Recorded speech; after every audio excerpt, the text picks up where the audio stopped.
We want justice. Justice, justice. Hama kabar hama dorma hapodan kora dabi nek dabe. Amar dabi nek dabe. Alhaya. Hama kabar hama dorma hapodan kora. We want justice. Hama dorma hapodan kora. Hama scale pe hapodan kora. Alhaya. NHM zindabad. NHM zindabad.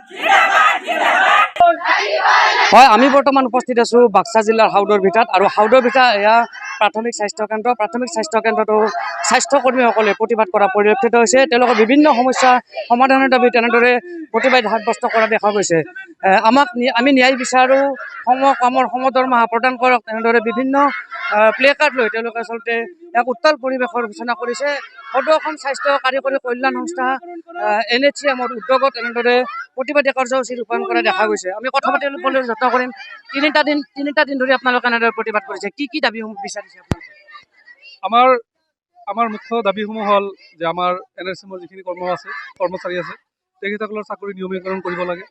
কাৰণ আমাৰ কৰ্মদক্ষ মুখ্যমন্ত্ৰী doctor Himanta Biswa Sarma দেৱৰ recently মই এটা video' চাইছোঁ। তেখেতে যেতিয়া মন্ত্ৰী হৈছে তেতিয়া তেওঁ নিউজ চেনেল সংবাদ মাধ্যমত তেওঁ প্ৰকাশ কৰিছে যে আমাৰ স্বাস্থ্য বিভাগত বহুত পদ খালী আছে আৰু যিখিনি খালী পদ আছে সেইখিনি খালী পদত আমাৰ যিখিনি NHM কৰ্মচাৰীসকল আছে, স্বাস্থ্যকৰ্মীসকল আছে, তেওঁলোকক নিয়মীকৰণ কৰিলে কোনো অসুবিধা নহয়।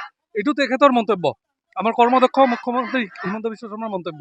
গতিকে আমাৰ দাবীসমূহ যিখিনি আছে যে চাকৰি নিয়মীকৰণ কৰা, মাননীয় মন্ত্ৰীয়েতো গম পায় যিটো 7 পে স্কেল দিব লাগে সেইটো যাতে আমাক দিয়ে।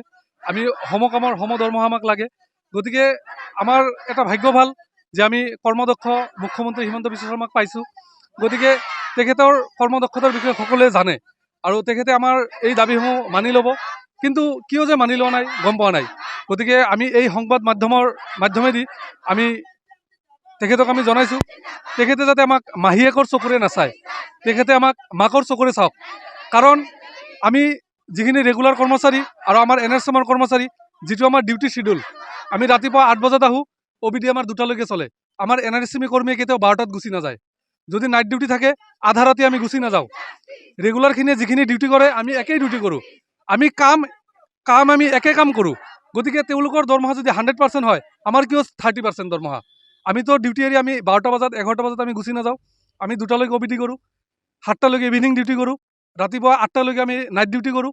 আমিতো ৰাতি 12টা বজাত গুচি নাযাওঁ। কাম কৰোঁ আমি 100%, দৰমহা কিয় আমাক 30%? গতিকে আমি কৰ্মদক্ষ আমাৰ মন্ত্ৰী মাননীয় হিমন্ত বিশ্ব শৰ্মাক আমি আকৌ এবাৰ কৈছোঁ, তেওঁ আমাক যাতে মাহীয়েকৰ চকুৰে নাচায়, আমাৰ মাকৰ চকুৰে চাওক। আৰু এই সংবাদ মাধ্যমেৰে তেওঁক আমি জনাওঁ যে তেওঁ আমাৰ দাবীখিনি মানিব। আপোনালোকে 3টা দিন ধৰি কৰ্মবিৰতি ঘোষণা কৰিছিলে, ইতিমধ্যে 2টা দিন পাৰ হৈ গ'ল, আজি 3টা দিন ভৰি দিছে। আজিলৈকে কোনো ধৰণৰ আলোচনা কৰা নাই নিশ্চয়কৈ? এতিয়ালৈকে আলোচনা কৰা নাই, কিন্তু আমি আশা ৰাখিম হয়তো আলোচনা কৰিব। আৰু যদি নকৰে তেতিয়াহ'লে আমাৰ এই প্ৰতিবাদ আৰু তীব্ৰতৰ হ'ব। এইখিনিয়ে হয়, আচলতে এনেদৰে বাক্সাৰ হাউদৰ ভিতৰত প্ৰতিবাদ সাব্যস্ত কৰিছে স্বাস্থ্যকৰ্মীসকলে। আমি ন্যায় বিচাৰোঁ, উই ৱান্ট জাষ্টিছ, সমকামৰ দৰমহা প্ৰদান কৰক, তেনেদৰে বিভিন্ন প্ৰতিবাদী প্লে কাৰ্ড লৈ এনেদৰে প্ৰতিবাদ কৰা পৰিলক্ষিত হৈছে। স্বাস্থ্যকৰ্মীসকলে তেওঁলোকৰ দৰমহা নিয়মীয়াকৰণ, চাকৰি নিয়মীয়াকৰণ, লগতে সমকামৰ সমমৰ্যাদা আজি বিভিন্ন বিষয় লৈ ইতিমধ্যে প্ৰতিবাদ কৰা পৰিলক্ষিত হৈছে। বিগত 3টা দিন ধৰি প্ৰতিবাদ সাব্যস্ত কৰিলে ইয়াৰ পাছতো যদি কোনো ধৰণৰ চৰকাৰীভাৱে ব্যৱস্থা গ্ৰহণ নকৰে তেনেধৰণে পুনৰ আন্দোলনৰ কাৰ্যসূচী তেওঁলোকক ঘোষণা কৰিম বুলি ইতিমধ্যে হুংকাৰ প্ৰদান কৰিছে। শালবাৰীৰ পৰা মই লৱ কুমাৰ দাস, ND24।